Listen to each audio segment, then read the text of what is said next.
Welcome to A1 Telugu first news బులెటిన్ల ముందుగా headlines చూద్దాం.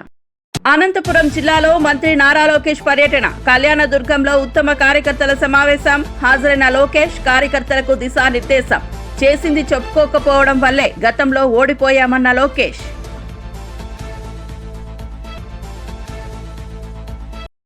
మెగా సిటీలుగా ఆ 3 నగరాలు మాస్టర్ ప్లాన్ సిద్ధం చేయాలన్న సీఎం చంద్రబాబు. 1,01,899 కోట్ల విలువైన 26 పరిశ్రమలకు రాష్ట్ర పెట్టుబడుల బోర్డు ఆమోదం.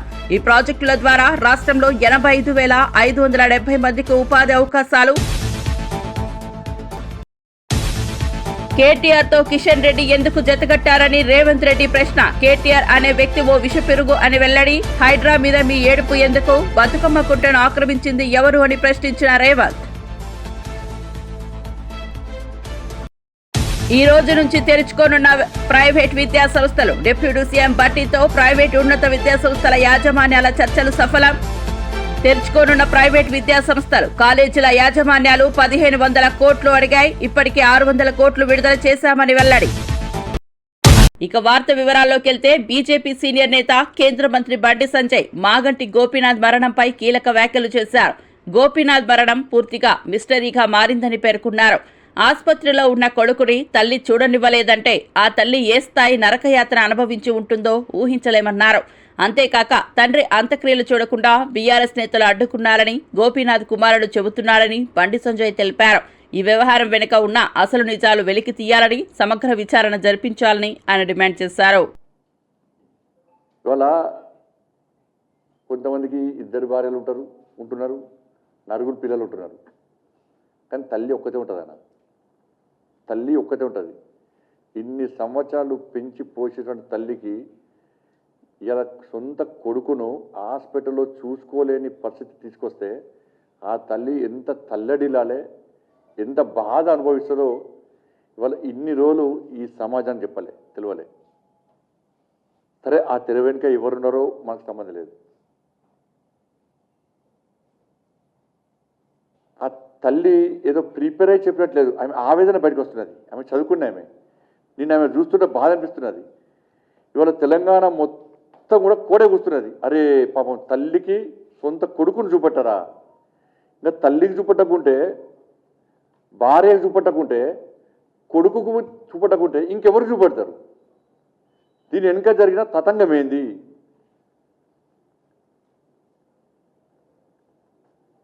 తల్లి డైరెక్టు కేసీఆర్ కొడుకు పేరు చెప్పింది.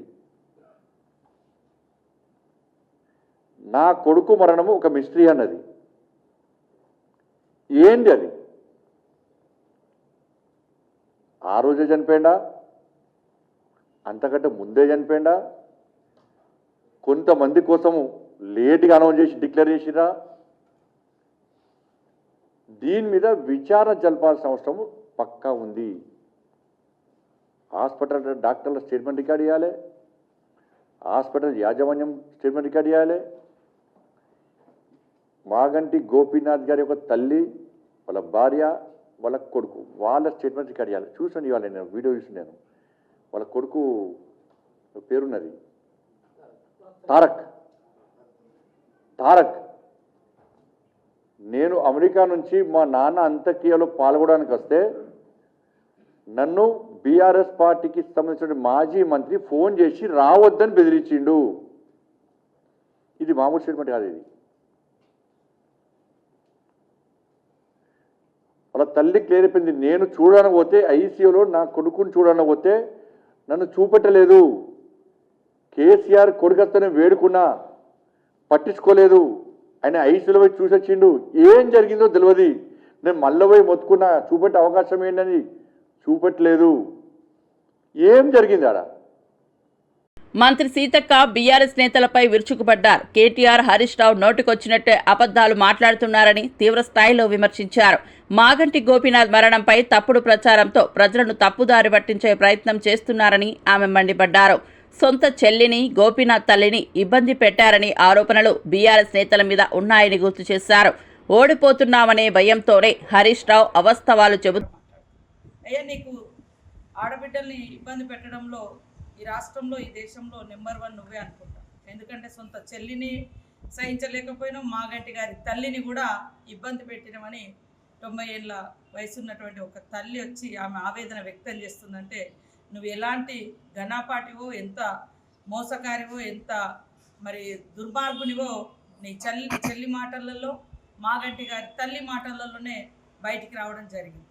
ఇలా హరీష్ రావు గారు బయటకు వచ్చి మరి నిశ్శబ్ద విప్లవం అని అంటున్నారు. ఆ రోజు కూడా 2003 ఎన్నికలలో మాకు నిశ్శబ్ద విప్లవం ఉంది, మేము గెలుస్తున్నాం అంటే ఆ మాట నిన్ను నిండా ముంచింది. ఈరోజు నిశ్శబ్ద విప్లవం ఉంది, వన్ సైడ్ మీకు ఎన్నికలు జరుగుతున్నాయి, వన్ సైడ్ మేము గెలవబోతున్నామని బింకాలు మాట్లాడుతున్నాం. ఓడిపోతున్నాం అనేటువంటి భయంతో నువ్వు వచ్చి అవాస్తవాలను మాట్లాడుతున్నావు. అందుకనే ఇవాళ భయము అనేది మీకు పట్టుకున్నది, ఓటమి భయం మీకు పట్టుకున్నది, ప్రజల్ని బ్లాక్మెయిల్ చేయడం మీకు పట్టుకున్నది. వికాసం కాదు, విధ్వంసం చేసిరు హైదరాబాదును, ఆ తెలంగాణ ప్రజల యొక్క జీవితాలను విధ్వంసం చేసిరు మీరు. ఇవాళ తెలంగాణ ప్రజల కోసం తెలంగాణ ఇచ్చిన కాంగ్రెస్ పార్టీగా తెలంగాణ ప్రజల యొక్క ఇబ్బందులు తెలిసి అవన్నీ పరిష్కరిస్తూ పేదలకు ఇల్లులు కానీ, పేదలకు మరి సన్నబియ్యం కానీ, కనీసం 10 ఏళ్లలో రేషన్ కార్డులు కూడా ఇవ్వనటువంటి దుర్మార్గమైనటువంటి దుష్టపాలన మీది. కర్నూలు బస్సు ప్రమాదంపై వైఎస్ఆర్సీపీ లీగల్ సెల్ అధ్యక్షుడు మనోహర్ రెడ్డి ప్రభుత్వం వైఖరిపై మండిపడ్డారు. నిబంధనలకు విరుద్ధంగా హైవేలపై బార్లు, బెల్టు షాపులు విచ్చలవిడిగా నడుస్తున్నాయనే వాస్తవం ఎవరికీ తెలియదా అని ప్రశ్నించారు. ప్రమాదానికి కారణమైన వ్యక్తులు ఎక్కడ మద్యం కొనుగోలు చేశారో చెప్పమని అడిగితే ప్రభుత్వం కేసులు పెడుతోందా అని ఆగ్రహం వ్యక్తం చేశారు. ప్రజల ప్రాణాలతో ఆటలాడుతున్న అధికారులపై చర్యలు తీసుకోవాల్సింది పోయి ప్రశ్నించేవారినే బెదిరించడం సరికాదని వ్యాఖ్యానించారు. ఈ ప్రమాదానికి బాధ్యులైనటువంటి వ్యక్తులు కల్తీ మద్యం కూడా సేవించారని, ఇది నిజమో కాదో ప్రభుత్వం స్పష్టంగా చెప్పాలని ప్రశ్నలు వేస్తే వాళ్ళపైన ఇవాళ కర్నూలు పోలీసులు నోటీసులు ఇస్తున్నారు. కేసులు పెట్టి కర్నూలు 3 టౌన్ డిఎస్పి ముందర హాజరు కావాలని ఇప్పటికే దాదాపు 27 మంది పైన కేసులు పెట్టారు. ఏంటి వీళ్ళు చేసిన తప్పేంటి? దీనికి పరాకాష్ఠగా ఇవాళ ఈరోజు వైఎస్ఆర్ కాంగ్రెస్ పార్టీ ఆఫీస్కి వచ్చి వైఎస్ఆర్ కాంగ్రెస్ పార్టీ ఆఫీసులోకి ప్రవేశించిన తర్వాత పార్టీ జనరల్ సెక్రటరీ అయినటువంటి పూడి శ్రీహరికి నోటీసులు ఇచ్చారు విచారణకు హాజరుగమ్మని. ఏంటి అతనికి ఏం సంబంధం? వైఎస్ఆర్ కాంగ్రెస్ పార్టీ వాళ్ళు పొద్దున్నుంచి లేచి రాత్రి వరకు నిత్యం జగన్ గారు నిద్రపోనివ్వడంలే వాళ్ళని. వైఎస్ఆర్ కాంగ్రెస్ పార్టీ కళ్ళలేకి వస్తుంది కాబట్టే వాళ్ళు బయటకు వచ్చింది మీకు 11 సీట్లే అంటున్నప్పటికీ నిత్యము గజగజ వణుకుతున్న పరిస్థితి వస్తుంది. తంబల్లపల్లి అసెంబ్లీ నియోజకవర్గ ఇన్ఛార్జిగా ఉన్నటువంటి జయచంద్రారెడ్డి ఈ కల్తీ మద్యానికి మూల కారకుడు, అలాగే కట్టా సురేంద్ర నాయుడు, వీళ్ళంతా తెలుగుదేశం వాళ్ళే. మరి కాబట్టే వాళ్ళపైన చర్యలు తీసుకోలే. మీరు అధికారంలో ఉన్న పార్టీకి వ్యతిరేకంగా మాట్లాడితే మేము కేసులు పెడతాం అనే పరిస్థితికి ఈ రాష్ట్ర ప్రభుత్వం వచ్చింది. రెడ్ బుక్ రాజ్యాంగంలో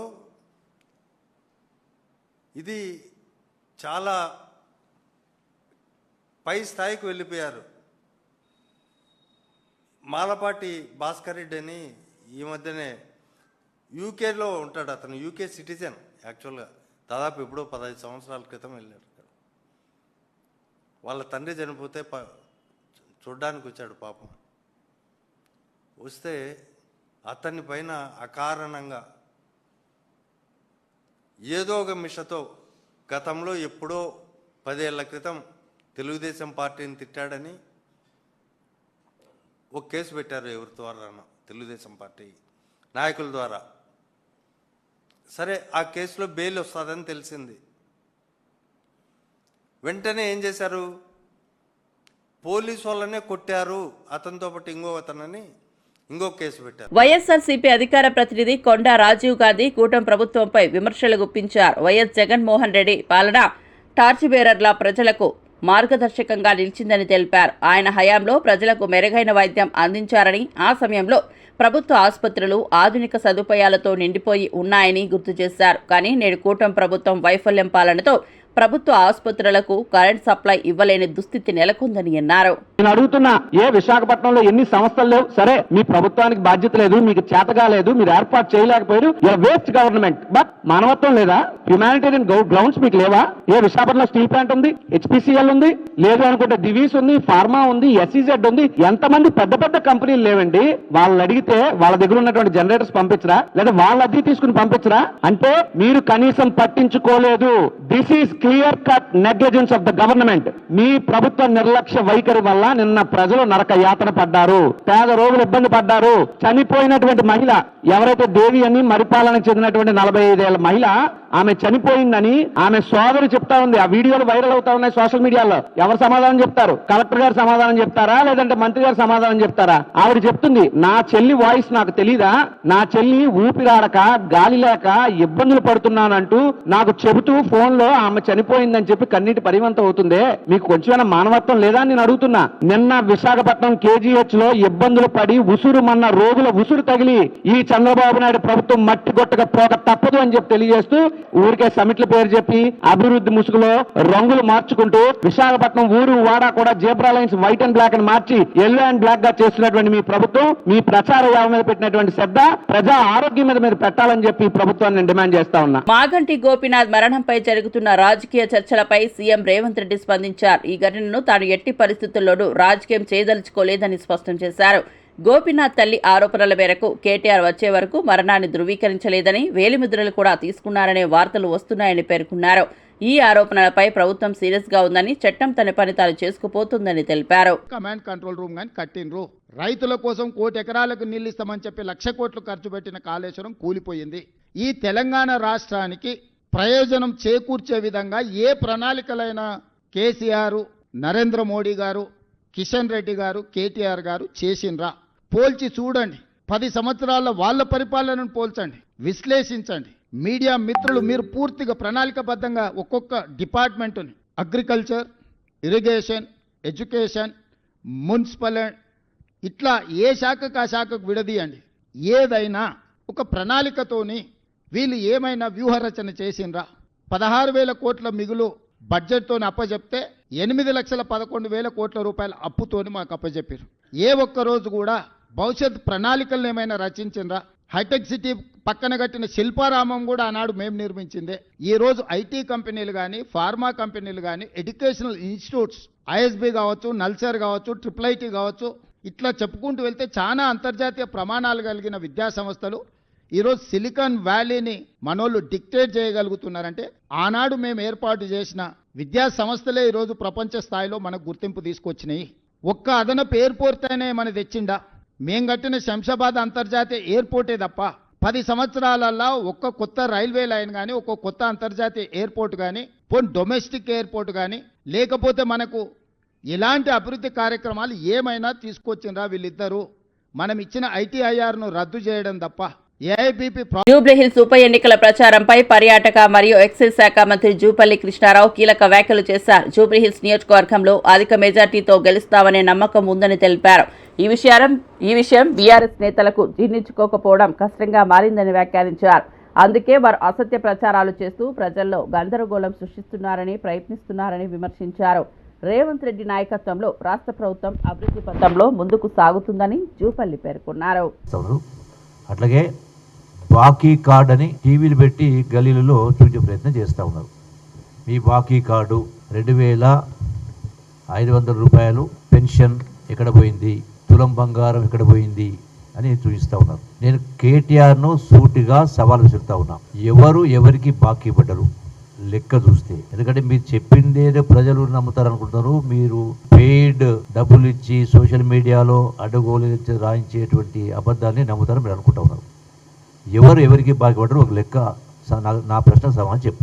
ఈ రోజున కాంగ్రెస్ ప్రభుత్వము గడిచిన 2 సంవత్సరాల కాలంలో ప్రధానంగా చెప్పినటువంటి అంశాలని అమలు చేస్తూ ఉన్నాం. సరే, అది ఫ్రీ బస్ అయినా, రేషన్ కార్డులు అయినా, అట్లాగే ఆర్టీసీ బస్సు కావచ్చు, గ్యాస్ సిలిండర్ కావచ్చు, 500, 200 కరెంటు కావచ్చు, చేస్తూ ఉన్నాం. ఇది కాకుండా 1,000 కోట్ల రూపాయలతోటి రుణమాఫీ చేసినాం, 22,000 కోట్లతోటి ఇందిరమిల్లు కట్టిస్తూ ఉన్నాం. మోస్ట్ ఆఫ్ ది అంటే ప్రతి నియోజకవర్గంలో ఇంచుమించుగా 200 కోట్ల రూపాయలతోటి ఇంటిగ్రేటెడ్ స్కూల్స్ కట్టిస్తూ ఉన్నాం. ఇవన్నీ కూడా ఇవే కాకుండా చెప్పనివి కూడా చేస్తూ ఉన్నాం. సన్న బియ్యం ఇస్తామని చెప్పలే, దాంతోపాటుగా సన్నవడ్లకు 500 రూపాయలు బోనస్ ఇస్తామని చెప్పలే, అవి కూడా చేస్తాం. ఇట్లా చాలా ఉన్నాయి. మేము బాకీ పడలే. అయినా మా ప్రభుత్వం వచ్చి 2 ఏళ్ళు అయింది, ఇంకా 3 సంవత్సరాల కాలం ఉంది. మరి 2 సంవత్సరాల కాలంలో ఇవన్నీ మేము అమలు చేస్తూ ఉంటే ఏ పరిస్థితులు అమలు చేస్తూ ఉన్నాం? రాష్ట్ర ఆర్థిక పరిస్థితి మీరు పరిపాలించిన 10 సంవత్సరాల పాలన పుణ్యమాని 75,000 కోట్ల రూపాయలు వడ్డీ కడతా ఉన్నాం సంవత్సరానికి. అంటే నెలకు 600 కోట్లు. ఈ నాన్నగారు అంటే కల్వకుంట్ల చంద్రశేఖర్ మాజీ ముఖ్యమంత్రి 2 జూన్ 2014లో ముఖ్యమంత్రి పదవి చేపట్టినప్పుడు మీరు ఎంత కడతా ఉంటున్నాడు అంటే గతంలో 64 సంవత్సరాల పాటు 22 మంది ముఖ్యమంత్రి పరిపాలన చేస్తే రాష్ట్రంలో ఎన్నో రకాల అభివృద్ధి జరిగిన తర్వాత కూడా, ఇంక్లూడింగ్ తెలుగుదేశం పార్టీ ముఖ్యమంత్రి చంద్రబాబు నాయుడు తర్వాత ఎన్టీ రామారావు పరిపాలన చేసిన తర్వాత కూడా రాష్ట్రం పైన ఉన్న అప్పు 65,000 కోట్లు ఉండే. ఈ 65,000 కోట్ల అప్పుకు అంటే ఆల్మోస్ట్ 90 పైసల వడ్డీ చోటి నెలకు 650 కోట్లు కడతా ఉంది. అంటే ఇయర్లీ ఒక 7,000 కోట్ల రూపాయల దాకా వడ్డీ కడతాం. కల్తీ మద్యం కేసు విషయంలో మాజీ మంత్రి జోగి రమేష్ పై వివాదాస్పద వ్యాఖ్యలు చేశారు ఎమ్మెల్యే కొలికిపూడి శ్రీనివాసరావు. కేసును తప్పుదోవ పట్టించే ప్రయత్నం జరుగుతోందని ఆయన తెలిపారు. నిజానికి కల్తీ మద్యం తయారీకి జోగి రమేష్ నే ప్రధాన కారణమని ఆరోపించారు. కానీ బాధ్యతను ఎన్టీఆర్ జిల్లాపై మోపాలని ప్రయత్నిస్తున్నారని విమర్శించారు. ఈ అక్రమ వ్యవహారంలో జోగి రమేష్ ఆస్తులను వెంటనే జప్తు చేయాలని డిమాండ్ చేశారు. గత ప్రభుత్వంలోనే కల్తీ మద్యానికి సంబంధించి రాష్ట్రంలో అనేక ప్రాంతాల్లో ఆ కల్తీ మద్యం తయారీకి సంబంధించిన ఒక రకమైన ఫ్యాక్టరీలను నిర్మించి కల్తీ మద్యం తయారు చేసి వేలాది మంది ప్రజల ప్రాణాలు పోవడానికి కారణమైన గత ప్రభుత్వ వారసత్వంగా జోగి రమేష్, ఆయన బినామీలు, ఆయన వ్యాపార భాగస్వాములు ఇప్పుడు కూడా అదే అరాచకం కొనసాగించాలని చేసిన ప్రయత్నం తెలుసుకుంటే ఈరోజు వాళ్ళు కటకటాలు పాలన జరిగింది. అయితే కేవలం ఇంత దుర్మార్గమైన కల్తీ మద్యానికి సంబంధించి పూర్తి ఆధారాలతో దొరికిన ఈ నేరస్తులకు సంబంధించి కేవలం అరెస్టులతో ఆపకుండా వాళ్ళ ఆస్తుల్ని జప్తు చేయమని గౌరవ ముఖ్యమంత్రి గారికి ఈ సందర్భంగా విజ్ఞప్తి. రాష్ట్ర ప్రభుత్వం ఎల్లప్పుడూ రైతుల సంక్షేమానికే ప్రాధాన్యం ఇస్తోందని ముఖ్యమంత్రి చంద్రబాబు నాయుడు స్పష్టం చేశారు. రైతులకు అధిక లాభాలు రావాలంటే సాగు ఖర్చు తగ్గి ఉత్పత్తి పెరగడం అత్యవసరమని పేర్కొన్నారు. రైతు భారం తగ్గించేందుకు సాంకేతిక పరిజ్ఞానం, ఆధునిక పద్ధతులు ఉపయోగించేలా చర్యలు తీసుకుంటున్నామని తెలిపారు. ప్రతి ఎకరానికి లాభం వచ్చేలా నీటి వనరుల వినియోగం, విత్తనాల నాణ్యత, మార్కెట్ ధరల స్థిరీకరణపై ప్రభుత్వం దృష్టి పెట్టిందని చెప్పారు. రైతుకు ఆదాయం పెరగాలంటే ఖర్చులు తగ్గాలి, ఉత్పత్తి పెరగాలి, అప్పుడే ఆదాయం పెరిగే పరిస్థితి వస్తుంది. అందుకే మొన్న కూడా మీరు చూస్తే ఎప్పుడు తెలుగుదేశం పార్టీ అధికారం ఉన్నా రైతు సంక్షేమం కోసం పనిచేస్తున్నాం. ఎప్పుడు కూడా తలసరి ఆదాయం కానీ ఇంకొక పక్కన ఏదైతే అగ్రికల్చర్ జిఎస్టిపి కాంట్రిబ్యూషను ఎప్పుడూ తెలుగుదేశం వస్తే ఎక్కువగా ఉంటుంది. ఈ సంవత్సరం మీరు చూస్తే 14-19 5 వ్యవసాయ రంగం జిఎస్టిపిలో 16.6% పెరిగింది క్యుములేటివ్గా 5 ఏళ్ళు చూస్తే. ఆ తర్వాత అది 10%కు తగ్గిపోయే పరిస్థితి వచ్చింది. మళ్ళీ ఈరోజు 2024-25 15.45%కి పెంచాం. అంటే ఇవన్నీ కూడా మనం చూసినప్పుడు ఎక్కడికక్కడ ఈ యొక్క జిఎస్టిపి పెరిగినప్పుడు రైతు కూడా ఆదాయం పెరిగే పరిస్థితి వస్తుంది. అదే మరి ఈరోజు మీరు చూస్తే 23-24 ఖరీఫ్లో కర్నూలు బస్సు దగ్ధం ఘటనపై పోలీసుల విచారణను వేగవంతం చేశారు. ఈ కేసులో వైసీపీ ప్రధాన కార్యదర్శి మీడియాపూడి శ్రీహరికి నోటీసులు జారీ చేసినట్లు సమాచారం. బస్సు దగ్ధానికి మద్యం కారణమని ఆయన చేసిన వ్యాఖ్యలపై పోలీసులు సీరియస్ గా ఉన్నారు. తప్పుడు ప్రచారంతో ప్రజల్లో అపోహలు రేపారనే ఆరోపణలతో నోటీసులు పంపినట్లు తెలుస్తోంది.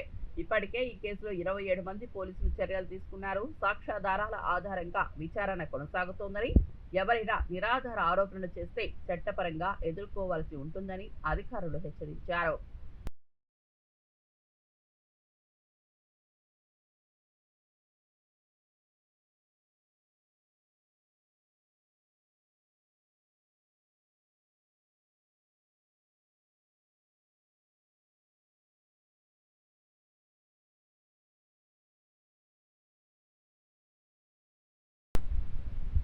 క్రికెటర్ శ్రీచరణికి ప్రోత్సాహకంపై వైసీపీ నేతలు చేసిన వ్యాఖ్యలను కడప ఎమ్మెల్యే మాధవిరెడ్డి తీవ్రంగా ఖండించారు.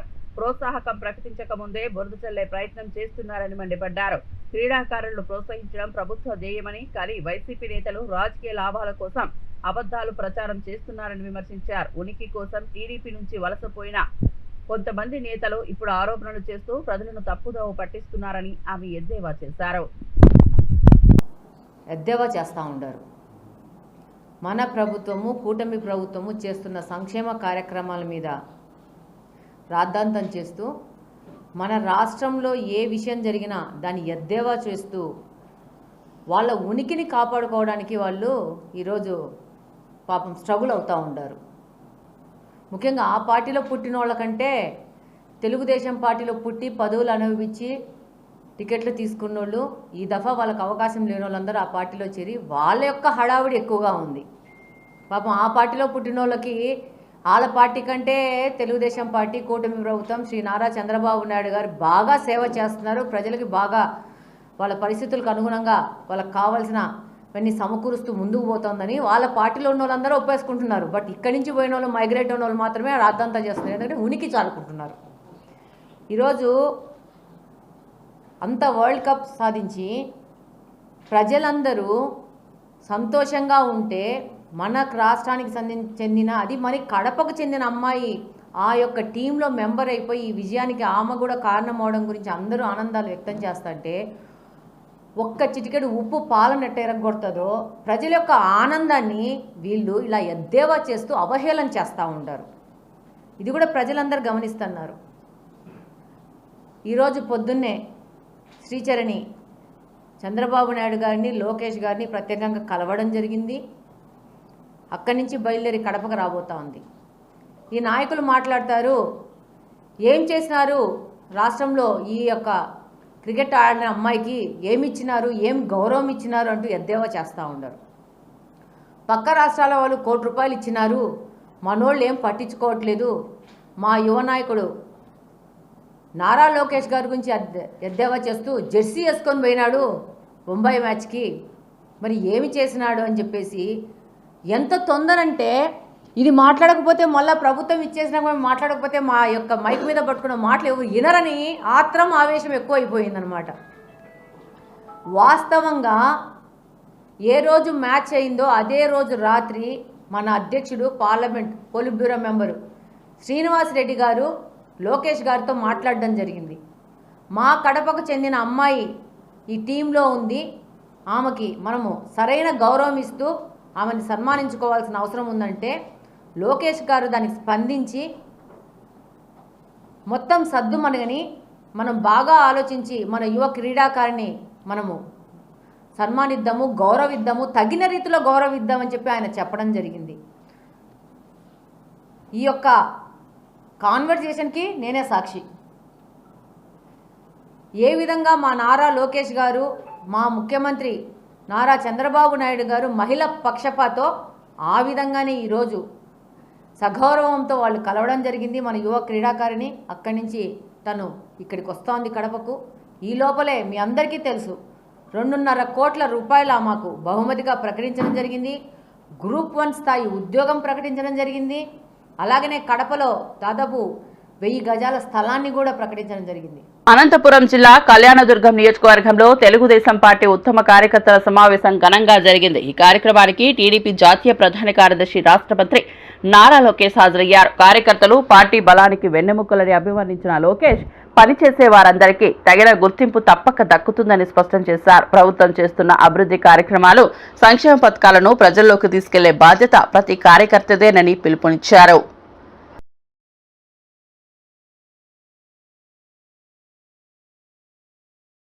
పల్లె పండుగ 2.0 కార్యక్రమంపై డిప్యూటీ సీఎం పవన్ కళ్యాణ్ సమీక్ష నిర్వహించారు. పంచాయతీరాజ్, గ్రామీణాభివృద్ధి, గ్రామీణ నీటి పారుదల శాఖల ఉన్నతాధికారులతో పవన్ సమీక్షా సమావేశం నిర్వహించారు.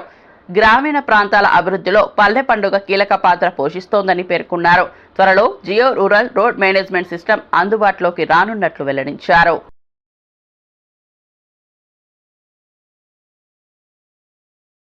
ప్రైవేట్ కళాశాలల యాజమాన్యాల ఆందోళనకు తెరపడింది. కాలేజీల బంద్ను ఉపసంహరించుకుంటున్నట్లు యాజమాన్యాలు ప్రకటించాయి. విద్యాశాఖకు సంబంధించిన వివిధ డిమాండ్లపై ప్రభుత్వం ఇచ్చిన హామీలతో వారు సంతృప్తి వ్యక్తం చేశారు. ఈ పరిణామానికి డిప్యూటీ సీఎం బట్టి విక్రమార్క, మంత్రి కోమటిరెడ్డి వెంకటరెడ్డి మధ్య జరిగిన చర్చలే కారణమయ్యాయి. డిప్యూటీ సీఎం బట్టితో సమావేశమైన ప్రైవేట్ కళాశాలల యాజమాన్యాలు తమ సమస్యలను వివరించగా ప్రభుత్వం వాటి పరిష్కారానికి తగిన చర్యలు తీసుకుంటుందని బట్టి హామీ ఇచ్చారు. ఈరోజు కళాశాల యాజమాన్యాలు, ముఖ్యంగా వారి అసోసియేషన్ ఫాతి సంబంధించి వారందరితో కూర్చొని మాట్లాడటం జరిగింది. వారికి గతంలో చెప్పినట్టు 1200 కోట్లకు సంబంధించి 600 కోట్లు గతం రిలీజ్ చేశాం. ఇంకో 600 కోట్లు రిలీజ్ చేయమని అడిగారు. ఈ నెలలో దానికి సంబంధించి వెంటనే 2-3 రోజుల్లో వాటి పరిష్కారం చేస్తూ అదనంగా ఇంకో 300 కోట్లు కూడా, అంటే మొత్తంగా 1500 కోట్లకు సంబంధించి వారు అడగటం జరిగింది. తప్పనిసరిగా వాటిని పరిష్కారం చేసే దిశలో ఒక యాక్షన్ ప్లాన్ కూడా ప్రకటించి వారికి చెప్పడం జరిగింది. దీన్ని సానుకూలంగా వారు కూడా స్పందించి అర్థం చేసుకొని ఇప్పటికే వారు కళాశాల బంద్ సంబంధించి 3వ తారీఖు నుంచి ప్రకటించి బంద్లో పెట్టినటువంటి వ్యవస్థని భవిష్యత్తులో ఆ బంద్ను కంటిన్యూ చేయాలనుకున్నటువంటి ఆలోచన కూడా ఈ చర్చల ద్వారా తీసుకున్న నిర్ణయం ద్వారా వారు విరమించుకోవటమే కాకుండా వారు అనుకుంటున్నటువంటి 8th నాడు ప్రపోజ్ చేసుకున్న ఫ్యాకల్టీ మీటింగ్ కానీ, లేకపోతే 15th నాడు స్టూడెంట్స్తో పెట్టుకున్నటువంటి మీటింగ్ కానీ, వీటన్నిటిని కూడా విరమించుకుంటున్నట్టుగా వారందరూ ఈ ప్రకటించిన తర్వాత ఈ అసోసియేషన్ వారు చెప్పడం జరిగింది. తప్పనిసరిగా వారు ప్రభుత్వం పరంగా రాష్ట్ర ముఖ్యమంత్రి, గౌరవ ముఖ్యమంత్రి రేవంత్ రెడ్డి గారు, అట్లాగే క్యాబినెట్ అంతా కూడా ఆలోచన చేసి ఉప ముఖ్యమంత్రి గారు, నేను, వాళ్ళ కోమటిరెడ్డి వెంకటరెడ్డి గారు ఈరోజు వారందరితో కూర్చొని చర్చించి తగు సానుకూలమైనటువంటి నిర్ణయం తీసుకుని ఈరోజు ఇప్పుడు ప్రకటిస్తా ఉన్నాం. దీంతో రేపటి నుంచి ఈ బంద్ అనేది ఉండదు. ప్రతి నెల ఎంతో కొంత కంపల్సరీ ఈ ప్రభుత్వం ప్రతిష్టాత్మకంగా తీసుకున్నటువంటి ఫీజు రియంబర్స్మెంట్ సంబంధించి ఇప్పుడు అనుకున్న 1500 కోట్లతో పాటు ఈ రాబోయే రోజుల్లో కూడా భవిష్యత్తులో దీన్ని ఒక ప్లాన్డ్గా ఈ ఇష్యూస్ సార్ట్అవుట్ చేసుకుంటూ ముందుకు పోయేటువంటి కార్యక్రమం కూడా చేయబోతున్నాం. అట్లాగే ఈ ఫీజు రియంబర్స్మెంట్ సంబంధించి రాష్ట్ర ప్రభుత్వాన్ని వారి గతంలో జరిగినటువంటి సమావేశంలో ఒక కమిటీ వేయాలని అడిగారు. ఆ కమిటీలో భవిష్యత్తులో ఏ రకమైనటువంటి రిఫార్మ్స్ తీసుకొని రావాలనేటువంటి ఆలోచనతో కొన్ని సహేతుకమైనటువంటి ఆలోచనలు వాళ్ళు పంచుకుంటామని చెప్పారు. దానికి సంబంధించి ఆ కమిటీని కూడా వేయటం జరిగింది. ఆ కమిటీ త్వరితగతిన కూర్చొని ఎంత తొందరగా వీలైతే అంత తొందరగా ఆ కమిటీ రిపోర్ట్ కూడా ఇవ్వాల్సిందిగా కూడా వారికి విజ్ఞప్తి చేయడం జరిగింది. Thank you. బులెటిన్ ముగించే ముందు హెడ్లైన్స్ మరోసారి చూద్దాం. అనంతపురం జిల్లాలో మంత్రి నారా లోకేష్ పర్యటన, కళ్యాణదుర్గంలో ఉత్తమ కార్యకర్తల సమావేశం. హాజరైన లోకేష్ కార్యకర్తలకు దిశానిర్దేశం. చేసింది చెప్పుకోకపోవడం వల్లే గతంలో ఓడిపోయామన్న లోకేష్.